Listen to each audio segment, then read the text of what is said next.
AP మంత్రివర్గ సమావేశంలో పలు కీలక నిర్ణయాలకు ఆమోదముద్ర వేశారు. అమరావతిలో 2733 కోట్లతో చేపట్టనున్న పనులతో పాటు సిఆర్డీఏ 44వ సమావేశంలో నిర్ణయం తీసుకున్న 2 పనులకు ఆమోదముద్ర వేసింది. మున్సిపల్ చట్ట సవరణ ఆర్డినెన్స్ కు అంగీకారం తెలిపింది. అలాగే భవన నిర్మాణాలు, లేఅవుట్ల అనుమతుల జారీ అధికారంపై సమావేశంలో చర్చ జరిగింది.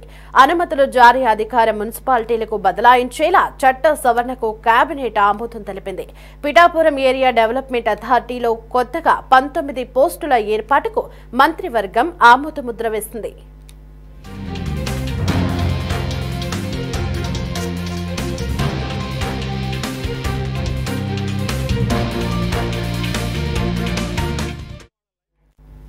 ఇక రామాయపట్నంలో బీపీసీఎల్ రిఫైనరీ, కాకినాడలో గ్రీన్ అమ్మోనియా ప్లాంట్ ఏర్పాటుపై మంత్రివర్గ సమావేశంలో చర్చిస్తున్నారు.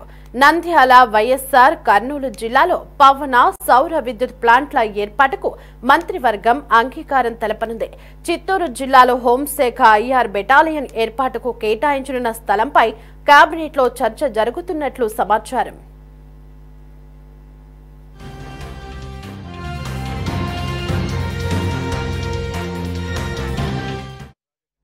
రైట్, ఇక ఇదే అంశానికి సంబంధించి మరింత సమాచారం మా కరెస్పాండెంట్ రామకృష్ణ ఫోన్ ఇన్లో అందిస్తారు.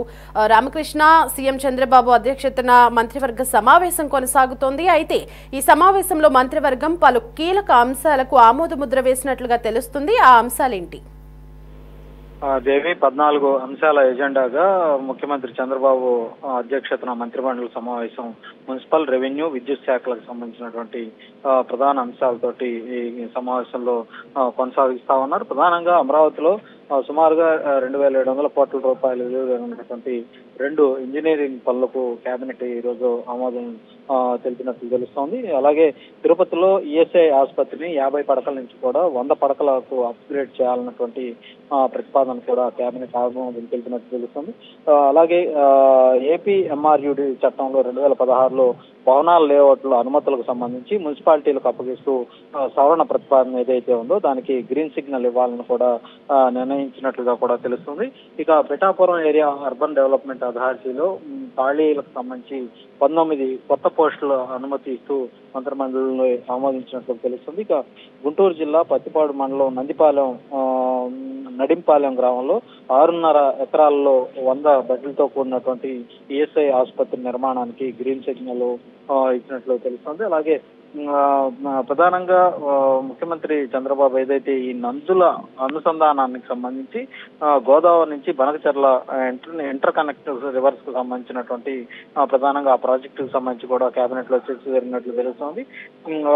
ఇక ఎస్ఐపిబికి సంబంధించి ఎస్ఐపిబిలో ఇప్పటికే ఆమోదించినటువంటి 1,82,000 కోట్ల పెట్టుబడులకు సంబంధించి కూడా ఆమోదం కేబినెట్ లో లభించినట్లు తెలుస్తోంది. ఈ పెట్టుబడుల కారణంగా సుమారుగా 2,63,000 మందికి ఉపాధి ఉద్యోగాలు వచ్చే అవకాశం అవుతుంది. ఇక నెల్లూరు జిల్లా రామాయపట్నంలో 6,000 ఎకరాల్లో 96,000 కోట్ల పైచులుకుతోటి బీపీసీఎల్ భారీ రిఫైనరీని ఏర్పాటు చేయబోతోంది. దీని ద్వారా కూడా దాదాపుగా 2,000 మందికి ఉద్యోగాలు లభించే అవకాశం అయితే ఉంది. ఇక విశాఖపట్నంలో మిలీనియం టవర్స్ లో ఇప్పటికే టీసీఎస్ పెట్టుబడులు పెట్టేందుకు ముందుకు వచ్చింది. సుమారుగా 2 లక్షల చదరపు అడుగుల విస్తీర్ణంలో వాళ్లకు పెట్టుబడులు పెట్టేందుకు కేబినెట్ ఆమోదం తెలిపే అవకాశం అయితే కనిపిస్తోంది. ఇక సత్యసాయి జిల్లా గుడిపల్లిలో అజాద్ మొబిలిటీ ఇండియా లిమిటెడ్ సంస్థ ఎలక్ట్రికల్ 3-వీలర్ ట్రక్కులతో పాటు బస్సులు, బ్యాటరీ ప్యాకుల కోసం ఆ సంస్థ దాదాపుగా 1,000 కోట్ల పై మొత్తం పెట్టుబడి పెట్టే అవకాశం ఉంది. దానికి సంబంధించి కూడా కేబినెట్ లో ఆమోదం తెలియజేసే అవకాశం ఉంది. ఇక అనకాపల్లి జిల్లా రాంబిల్లిలో 106 ఎకరాల్లో బాలాజీ యాక్షన్ బిల్డ్వేల్ ప్రైవేట్ లిమిటెడ్ సంస్థ 1,100 కోట్ల పైచీలకు పెట్టుబడులు పెట్టడానికి ముందుకు వచ్చింది. దానికి సంబంధించి కూడా ఆమోదం తెలిపే అవకాశం ఉంది. ఇక మొత్తం 5 క్లీన్ ఎనర్జీలో దాదాపుగా 5 సంస్థలు 83,000 కోట్ల పెట్టుబడులు పెట్టడానికి ముందుకు రావడం, వాటికి సంబంధించి కూడా ఆమోదం తెలిపే అవకాశం అయితే కనిపిస్తా ఉంది.